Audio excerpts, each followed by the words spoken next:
Hey, we're three wide. We've got Pete Prisco. We've got Brady Quinn. I'm me, Chris Hassel. And we are talking National Football League. We're picking every game this week in the National Football League. And Thursday night, we get to start off with a bang because it's a matchup for first place in the AFC South. Yeah, it's a big matchup in that regard. But I also think it's huge for Houston. You know, I think if this Houston team wants to get into the playoff race, and not only just to be at the top of the division, but playing the type of football that I think we think they're capable of. They haven't been consistent this year playing at such a high level. And I think, look, their defense obviously took a shot last week, and that was expected because it's a completely different game plan going up against Lamar Jackson, that rushing attack, considering how much man-to-man coverage the Texans play and really can't play in that game. But their offensive line, that was the concern for me. They had played well to a certain extent before last week, really took a step back. How much can they improve? How much better will they be this week versus a Colts team that's gotten much better than what they were last year rushing opponents? And that defense has gotten better as a whole. A lot of young players growing up, draft picks, first, late round draft picks. They're playing, and they're playing well. I like what I've seen from the Colts defense. They rendered the Jaguars' run game useless. Oh, wait, the Jaguars rendered their run game useless by not running the ball last week. But I think this is an opportunity. Didn't you pick them again to win last week? Yeah, I did. Yeah. But this is an opportunity. This is an opportunity for the Colts to really do some separation in the division. And if they can go in there and win this game, they're banged up. The running back situation, no Marlon Mack. Wilkins is coming back, but how healthy is he?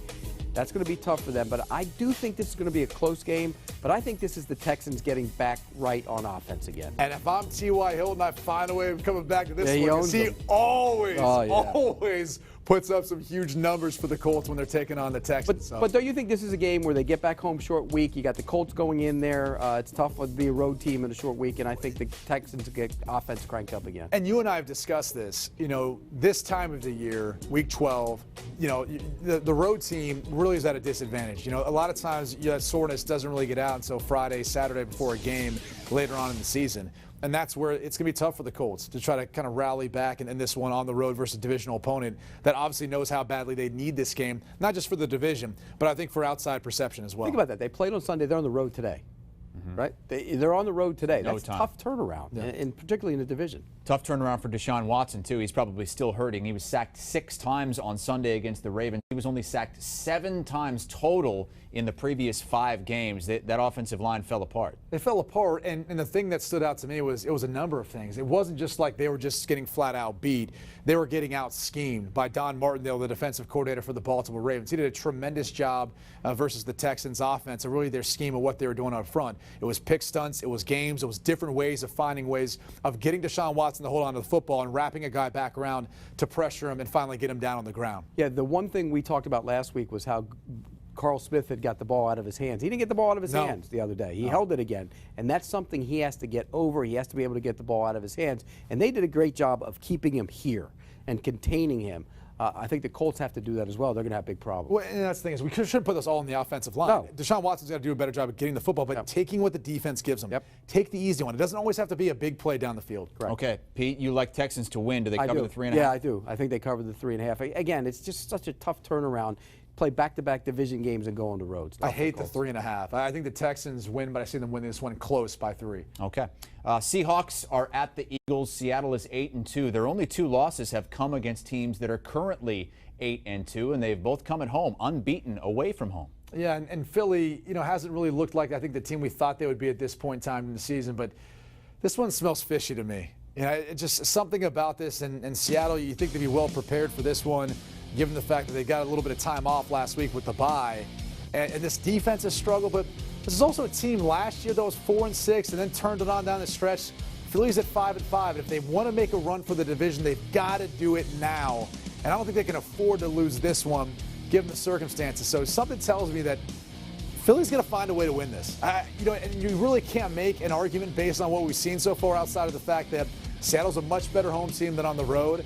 And I think when you look at the matchup of these two teams, kind of favors Philly in some ways. And Seattle's defense, you mentioned it, they've had some struggles this year, and I think there's going to be opportunities for Wentz. Now, they're a little banged up outside. We don't know the status of Alshon Jeffrey, but I do think I'm in agreement with you because I think there's going to be opportunities to throw the football, whether you hit the tight ends, Ertz and Goddard, you're going to be able to make some plays down the field. And defensively, the Eagles played pretty well last week against Tom Brady. I think they'll play better here. They've improved in the secondary. And desperation is a wonderful thing in the NFL for a team. And the Eagles right now are the more desperate of the two teams. They have to have this game, and I think, like you, Brady, I think they'll get it. I also think Philadelphia is going to figure out some of the offensive line issues that they faced a week ago. You know, if you look at Seattle a couple weeks ago when we saw them last play, they've gotten better, I think, at rushing opponents. Jadeveon Clowney in particular really stepped up. But, you know, to me, I still think this is a game where it's kind of almost a get back on track game for Philadelphia. Again, it would be a close game because Russell Wilson will keep this in more. Correct. And obviously, again, I wouldn't be shocked if they didn't go on the road and win it. No. But still, I think when I'm looking at this matchup, the offensive line fixes their issues. Carson Wentz ends up having a bigger day than maybe some people think. And Philly gets out of this one with And they win. need it more. Yeah. Let's be real. And this is a tough trip for Well, Seattle. Seattle needs it, too, if they want to stay in the race But to it's a win long, the NFC West. It's also a long road trip. It's tough that's to part of handle it. that. Early start for a West Coast team, right? Seattle 8-2, but would be going on the road wild card weekend to play right now because they're a game out of first place. You briefly mentioned Russell Wilson. Currently leads the NFL in passing touchdowns, passer rating, passing touchdown percentage, game-winning drives, and comebacks.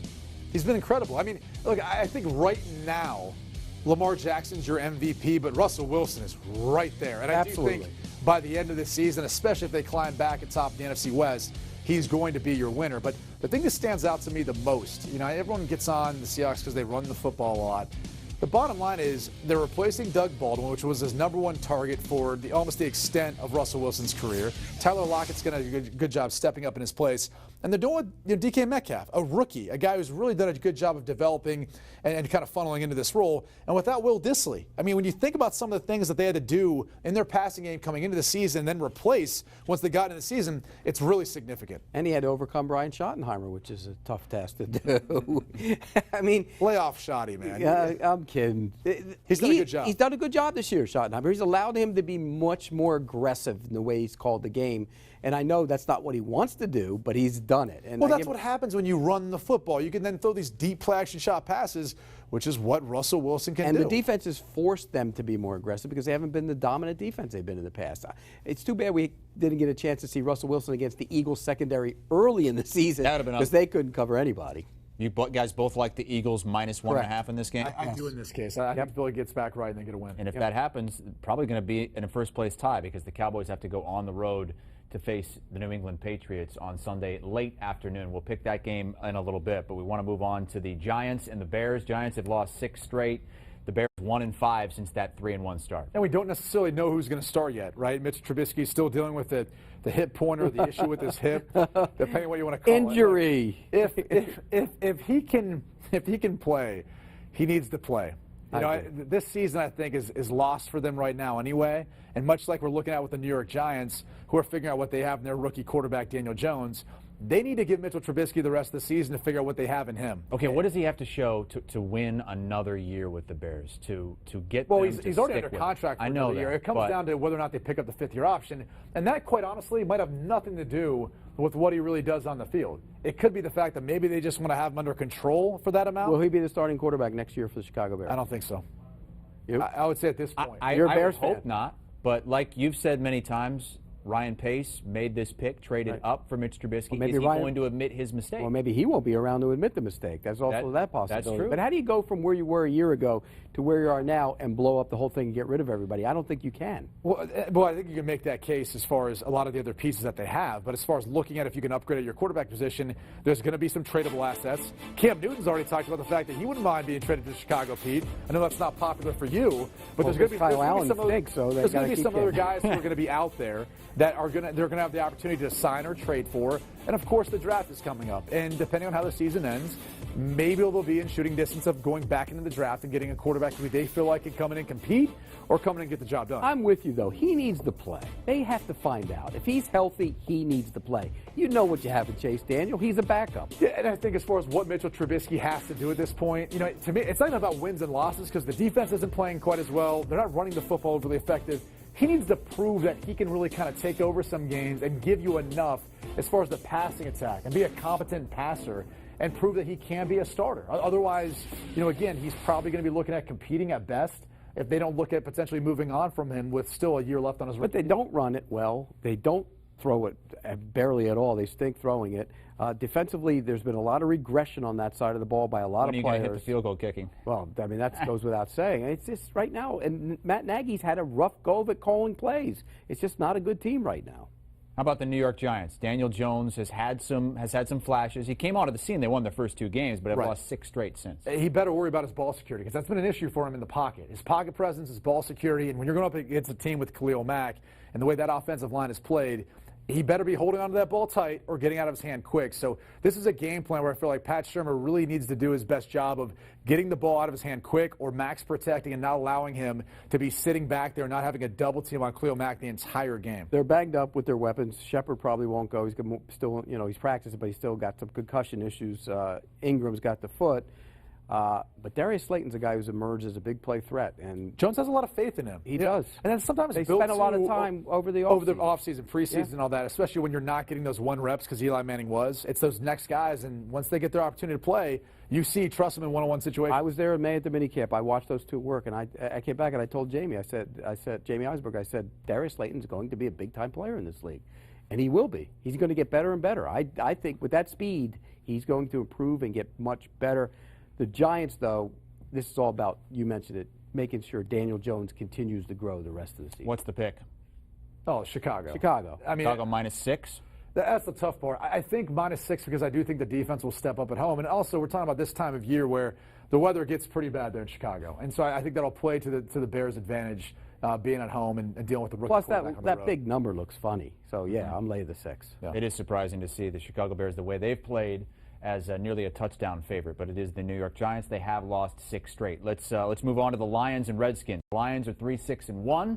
The Redskins are 1-9. They would have the number 2 pick right now. The only thing standing in their way at number 1 is the Cincinnati Bengals, who keep losing. This is one of the toughest games to pick this week because, most likely Matt Stafford will not be the starting quarterback for the Detroit Lions. And pretty much he's not going to be. Right, and Jeff Driscoll played great last week, and so you wonder, will that travel on the road versus this Washington Redskins team? And then you also got to ask yourself, are we going to see a jump or a big improvement from Dwayne Haskins? I know they had some offensive line issues last week. That was very well documented as far as the sideline conversations. And obviously he was sacked 6 times in that game. But Detroit's defense hasn't necessarily played quite as well as I thought they would this year. So I don't know that they present as much of an issue for that offensive front as what we're going to see. Dwayne Haskins versus Jeff Driscoll. Imagine paying for that ticket. I mean, seriously. But at least if you're a Redskins fan, I don't think there are many people that are going to be paying for that. But if you're a Redskins fan, at least you want to see him play. You want to see growth and development and see if he can take the next step. It won't take much because in his first 2 starts, he's below 60%, 179 passing yards, 1 touchdown. He has been sacked 10 times. He's been sacked a lot because he still holds the ball. And look, he was a 1-year starter in college. Right. We always see these guys get drafted in the first round now, and much like Mitchell Trubisky, I've said this too, it takes some time. He needs more development in really playing the game. I don't care if it was at the college level before. There's still a lot of intangibles that you develop playing more and getting more experience. So that's where you can't get frustrated with how Dwayne Haskins is right now. He's still learning. He's still growing. And I think you even saw that last year at Ohio State. Between the start of the year and the end of the year, the way he played versus Michigan and the way he played, in the Rose Bowl and all that, I mean, he was phenomenal. And he really grew, and I think the more reps he gets, the better he'll be. I agree, but this is not a good spot for him. I know the Lions aren't a good team, but I just don't think he's playing well enough. And I think Driscoll, you mentioned it, Driscoll did some really good things last week. He's athletic, can get outside the pocket, he can run with the football. I think the Lions go in there and win the game outright and cover that 3.5. I think the Lions win. I'm not sure they cover the 3.5. Again, I kind of hate the half point there. I do think this will be a close, low-scoring game, mostly because how both offenses probably are. But again, I would take Detroit to win, just not to cover. Redskins have not won a game at home this season. 1-9. Only the Bengals with the worst record in the National Football League. The mock drafts right now have them taking Chase Young out of Ohio State. Our Ryan Wilson does a mock draft for us every single week here on CBSSports.com. Brady Quinn, Chris Hassel with you, picking every game in the National Football League this week. We've got the Panthers sliding the Saints at 8-1. It's a 1 p.m. Eastern Time kick on CBS. Well, this is a bad spot for Kyle Allen. You got to go on the road to New Orleans. Two of the last 3 weeks. Yeah, but this is one where, look, the Saints are trying to make a bid now. They're kind of smelling that number one spot in the NFC playoff picture, and they can't afford to drop any more games on the stretch with the way San Fran's playing, and really the rest of the picture, right? Seattle, Green Bay, Minnesota, everyone's kind of in the mix right now. So this is a tough spot for him to be in. He hasn't played his best football of late, even with Christian McCaffrey still playing well. So I don't really see much of a chance for the Panthers in this one, even though it's a divisional game. He went there and he won last year, though. Remember, It's week true, 17. Week 17, but he was also versus Teddy Bridgewater, and there's some other guys who. He hasn't been as good the last month. He really hasn't. He's regressed. The completion percentage, you see it, it's not very good. Touchdown interceptions. The interceptions look better. Look, he threw 4 last week, okay? It didn't look quite as bad. He threw 3 in San Francisco a couple weeks ago. He just hasn't been as good. Yeah, 7 of those have come the last 2 games. But this is what he is. You know, he's not Brady. He's not a franchise quarterback. He's a backup who can step in and play for 2 or 3 weeks, and then you're going to see this regression from him. We haven't seen him play enough to know what he is. He's going to get the rest of the season. And if he finds a way of winning in New Orleans, is that going to change your mind? No, because you're Pete Prisco and you're stubborn. You're not going to change your mind. You're not going to change your mind because you propped this kid up and said Cam Newton needs to go away. No, look, Cam Newton not being in Carolina next year has a lot to do with everything outside of what's going on the field. That has to do with a new owner. Maybe he wants to move in a different direction. He's got an injury history, and he's getting paid a lot of money. I didn't even mention anything about Kyle Allen. So there's a lot of reasons why that may not happen. I'm going to go to my judge over here on the right, and I think he would agree with me. Well, it doesn't it's matter. a hung jury over here. I don't know. But the point about Kyle Allen is he hasn't played enough to know what he is or isn't. And so, unfortunately, you've already kind of put that label on him. You kind of have an idea and that's when what people he make is. mistakes. Well, people thought Tom Brady was a 6th-round pick, and they were obviously wrong. But this is the National Football League. Him playing in the NFL, you probably have an idea what he is, and he's not going to be the long-term answer. Let him. I'm not saying he's going to be the long-term answer. Can we let him play and see what he is? Is that okay? Is it okay to let him play the rest of the year and see how well he plays? He has to play the rest of the year. And he's going to have to play versus a very good defense on the road. It's going to be tough. He's got his work cut out for him. I think if they take away McCaffrey, we've seen him play well in some of those spots and still win games, but it really hasn't mattered what McCaffrey's done. As great as the season's been this year, they're still struggling now offensively and defensively. Yeah, the line was terrible last week. I'm gonna give him, in fairness to him, the line was really bad. The line has been not that great the entire year. I think they've been shadowed by game plans by Norv Turner to help them look better than what they actually are. And on the other side of the ball, the Saints, on the other side of the field, the Saints actually got back on track last week. That was whatever happened against Atlanta. Now Atlanta's playing better, I get it, but you're at home against the Falcons coming off your bye. You're supposed to win that game 2 weeks ago. They did get back on track. Tampa Bay is a bad football team, and they made Jameis Winston turn the ball over, which every team does, and they took advantage of that. This will be a game for the Saints, like you said, to kind of get going again, back in that race and try and win that, maybe number 1 overall seed. Yeah, I'm with you. I mean, there's not much you can take away from the loss that they had to Atlanta. I mean, I kind of look at that divisional matchup, yes, but it was an outlier game we've seen from Atlanta. Now, they've stacked 2 together nicely, and the pass rush has come along, too, and we'll talk about that. But, for me, I think this is an opportunity now for the Saints to really get back on track. Michael Thomas on pace for 150 and 1,800 yards. Every week we've said it. Should be in the MVP conversation. Not that he'd win it, because the quarterback will always win it, at least in my world, but he's in the conversation. Single-season record 143 held by Marvin Harrison of the Colts back in 2002. 9.5, do they cover? I think they do. Yes. All right, cover the 9.5. You mentioned the Falcons, who went in there to New Orleans a couple of weeks ago and beat the Saints. Then they went and beat the Carolina Panthers. They're the best 3-7 football team in quite some time in the NFL right now. They are, and they're in a really good spot to start making a run here. And you got to credit Dan Quinn. Look, there's been a lot of pressure, a lot of heat on him. He made some changes, moved some guys around on his staff, and it's working. Voila! It's working the way this team's been playing the past couple of weeks. So curious to see if it continues. I do think it's a favorable matchup for them versus that offensive line, the way that the defensive front has played and getting more pressure, more sacks on Winston, or at least more turnovers at this point, Pete. The Bucs tackles have been awful the last couple of weeks, and that's a problem for them going forward. It's going to be a problem for them in this game. And what the Falcons did is they simplified things a little bit, and they're playing faster. Guys that haven't made plays all year are now making plays. And I give Dan Quinn a lot of credit for changing. It was him. He was calling the defense. He made the change. He went to Raheem Morris, brought another coach over from the offense. They're splitting the play calling duties, and that's why they're playing better. Now, they're not going to make a run to get to the postseason. No. Even if they ran the table, they're probably not getting in.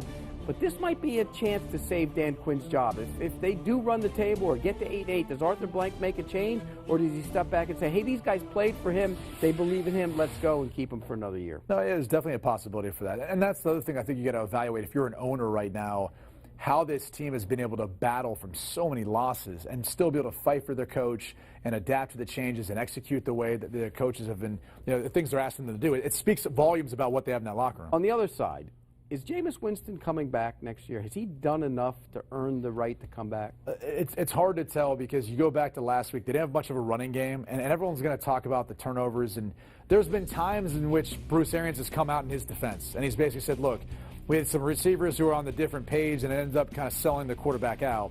I don't know that that's the case, though, with what we saw from him last week, and I think it's going to be hard to want to stick with him as much as he turns over the football. 19 and 18. Think about that. It's a 1-to-1 ratio, fellas. It's not good. The line's 4.5. Atlanta covering that? Yes, absolutely. Easily. Okay. And a high-scoring game, by the way. Football League, the 6-4 Raiders on the cusp of a playoff berth if they keep this going.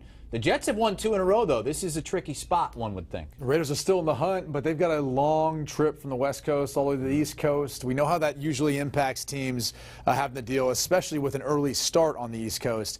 And this is one where, look, the Raiders have exceeded my expectations for this season. I love the way they're playing. Waller's having a phenomenal year for them at the tight end spot. And Derek Carr's having himself quite the year. Josh Jacobs, a budding star at the running back.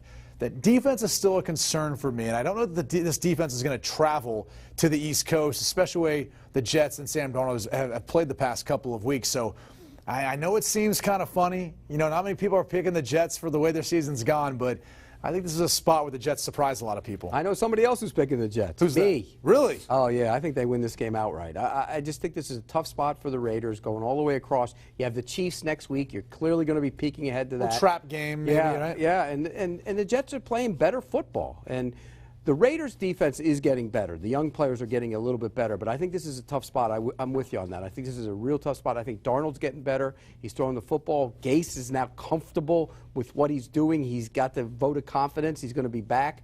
And I never thought he was going anywhere to begin with, but I think this is a great spot for the Jets to not only cover the game, Chris, I think they win this game outright. I'm with you on that one, Pete. I do think they win this outright. However, if you're going to go ahead and give me the 3 points, I'll gladly accept that. Will you? Okay. Oh, yeah, we'll take them. Yeah. Okay. Let's talk about the matchup for a second, though, right? Greg Williams, this defense, has done a pretty good job stopping the run, I think, when you look at the past, couple weeks, especially. Well, they're the best in the league at stopping the run. Well, it's because everyone throws on them. But I also think they've improved a little bit in their secondary play as well. And I think that's, it's a tough matchup for the Raiders for that reason, because they run the football. That's part of it. And I don't think they have many guys that scare the secondary for the Jets in this matchup. So another reason why I feel like I'm confident in the Jets being able to win this one, not even just cover the 3 points. Remember when the Jets, they won their second game against the Giants, and Sam Darnold, a couple others said, hey, we still feel like we're in the playoff race. Then they went out, they won again. Coming up after this, they have the Bengals and the Dolphins. They could really get things going and get back into that playoff race. We might not be snickering too much. So if they win this game, they're probably going to be on a 5-game winning streak. It's possible with that schedule coming up. Absolutely. To your point on the Raiders, though, going out east, 1-3 under John Gruden the second time around when they have to play on the East Coast in an early game. It's tough for any team. That's going to have to be wake up. I mean, think about it. It's 10 o'clock their time when they wake up to play this game. That's what their internal body clock is. And you can go out 2 days ahead of time to kind of help to make that adjustment. But I always feel like it impacts West Coast teams to go east more than East Coast teams going west. And peeking ahead to the Chiefs. I mean, that's just a natural thing to do. It sets up really well for the Jets to win this game. Okay, both you guys like the Jets to win outright, but they'll take the points if you're giving it to them.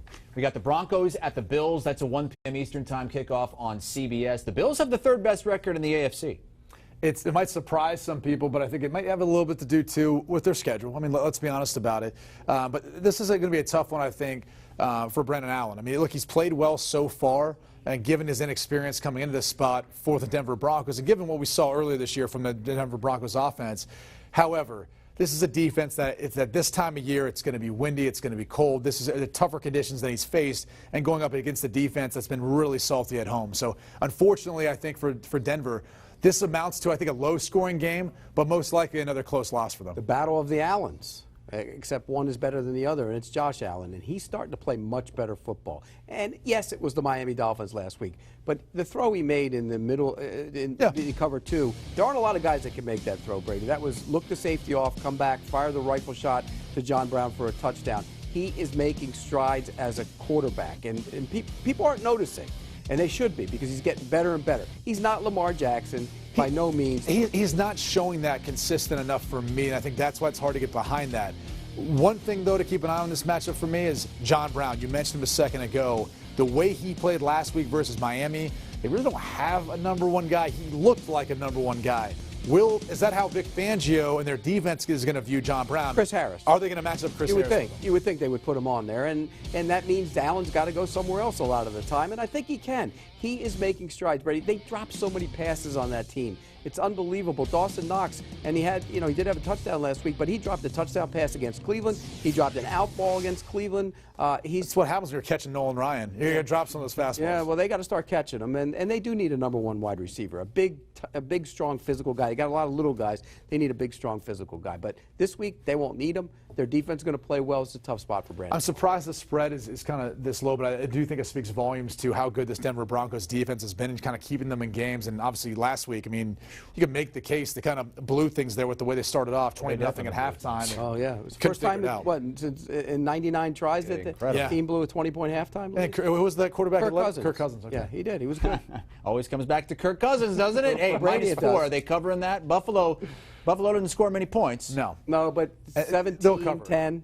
Okay. 20-10. This could be like a 13-3, a 17-10, something like that. The magic number for Buffalo is 17. They're 6-0 this season when they score 17 points. Let's move on to the 5-5 Steelers at the 0-10 Bengals. The Steelers have won 9 straight in this series. So not only are the Bengals 0-10, they're in danger of losing 10 straight to their rival Steelers. And they're going to lose this one. You know, they might be hosting the Steelers, a division rival, but when you look at the way the Steelers defense has been playing, and I think the way the Steelers are going to run the football versus a Bengals team that has struggled to stop the run this year, it just sets up for a bad spot and probably a confidence builder for Mason Rudolph to maybe get back on track and get people forgetting about the fact that he got doinked in the head by Myles Garrett with his own helmet.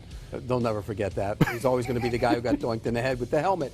You know, Cincinnati competed last week. They showed up at Oakland. I was a little surprised. The defense was much better, and they did compete in that game, but not here. I'm with you. I think the Steelers will be able to run it. Now, they're banged up. Connor won't be there, so who runs the football? Is it Samuels? Is it Edmonds? Is it Snell if he can get back? Whoever it is, they'll run the ball. And I'm with you on the defense. They will get all over Ryan Finley. That's a bad offensive line. They give up a lot of sacks, a lot of pressures. I like the Steelers minus the 6.5. Yeah, I'll easily lay the 6.5 points, even though the Steelers are on the road. Bengals will be the 3rd team in the last 4 years to start a season 0-11. That's a 1 p.m. Eastern kick on CBS.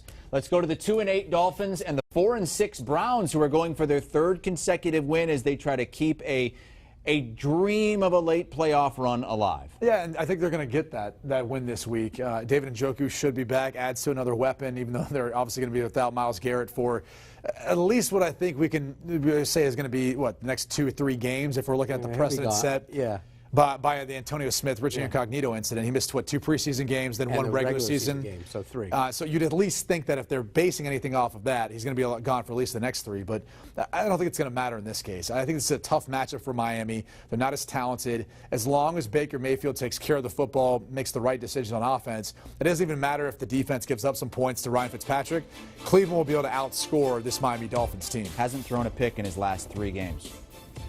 But, again, he hasn't been great. He's been better, not great. I think there's a moment, and it might be in this game, where he looks like Baker Mayfield from a year ago. Remember, he feasted on a lot of bad defenses last year, and this is a bad defense. I'm with Brady. I think this is a golden opportunity for the Browns to look right and start feeling right and throw the football to Odell Beckham and get the offense going before you do have to try and play some better teams down the stretch. Is 10 games happening? They got to win out. they can do it. They can do it. By the way, Chris, is it 10 games happening? They got to win out. They have to win. They won the first 2. Yeah, we said that 2 weeks ago. You can only play 1 game at a time, saying, right, man, Coach? the 10 wins is still out there for him. Here's what else I think you're going to see: a lot of running. A lot of running from Cleveland. I think, Kareem Hunt and Chubb, those guys should have a big game in this matchup versus Miami defense. I think they get back on track and everything else comes up. Miami looked bad last week against the Bills. Really bad. That was a terrible performance all the way around. You guys like Cleveland to cover the 10.5? Yes. Even without the two big names. Yes. Ogunjobi and Garrett. That's half of their sacks for the season. Yep. Yeah, I get that, but again, this is a Miami's line offensive line isn't good. Yeah, it's not good. All right, let's move on to the Titans hosting the Jaguars. Tennessee needs to win this game to keep pace with the winner of that Thursday night game, who's going to stay in first place or move into first place. If Tennessee wins, though, they'll remain a game out. I'm going to let Pete kick this one off because typically he picks the Jacksonville Jaguars, so maybe he'll make some No, he's not. Oh, you're not? No, he's not. They haven't won in Nashville since 2013. Last year at Nashville, they quit. On Thursday night, they just totally quit and let Derrick Henry run around them and over him any way he wanted to. They can't stop the run. They've given up over 200 yards the past 2 weeks. Derrick Henry's got to be sitting there going, here I go again. It's going to be just like when I played the Chiefs when I went for $188. He will run over them, around them, and the Jacksonville Jaguars are toast. And Tennessee's fresh, too, coming off a bye. Oh, yeah. They're fresh coming off a bye. They're all energized up to shove the ball right down their throat that Right. rush gets sacked. But here's what I want to see from this. Nick Foles. I want to see how he plays. He looked awful last week. And I wonder if maybe there's some thought, too, depending on how he plays the next few weeks, if they do maybe go back to Gardner Minshew at some point, if they feel like they have a shot at getting back into the race for things in the AFC South. No. Probably not. Probably not. And you've paid Nick Foles, so you got to see what you have in him, too, right? At least moving forward, but he needs to step up his level of play. Well, how about finding out what you have in Leonard Fournette? He had 8 rushes last week. The team had 9. Is this the first time I think I've ever heard you say you're advocating for them to see more what they have in Leonard Fournette? Don't you know what you have in Leonard Fournette at this point? Yeah. Okay, well, you just got Nick Foles. You paid him a bunch Brady, of money. it was Shouldn't you find out what you 10-7 have at in Foles? at 10-7 at the half, and they ran 9 times in the game. Can we it was throw a franchise the football low. with Nick Foles in this Yes, game? but, Is that okay? But you have to be able to run the ball some. Sure, I get that. Yeah, look, No one's going to disagree One with that. team will run the ball in this game, and I think Jacksonville will get back to running the ball. It'll probably be a low-scoring game, but I think Tennessee wins the game. I think Tennessee wins, too. I'll lay the 3 points. That would be a 4-1 start for Ryan Tannehill in his brand-new start in Tennessee. He's looked pretty good. He's looked really good. And, I think with the new deal, once they made the trade, they opted out of the final year. So, they could, try to look at franchise tagging him. If that would be the case, that's a lot of money. Or they would potentially look at trying to extend him to a long-term deal or maybe test the free agent market. Either way, I think you got to give him a lot of credit for the way he's played because there were some questions, I think, when Marcus Mariota was quarterback, maybe about the play calling, but also about the receivers. Does they have enough around him? Clearly they do when Ryan Tannehill was behind center. One thing we do know is that the Titans will finish 9-7. Tennessee -3? Like it. That's the pick. Okay.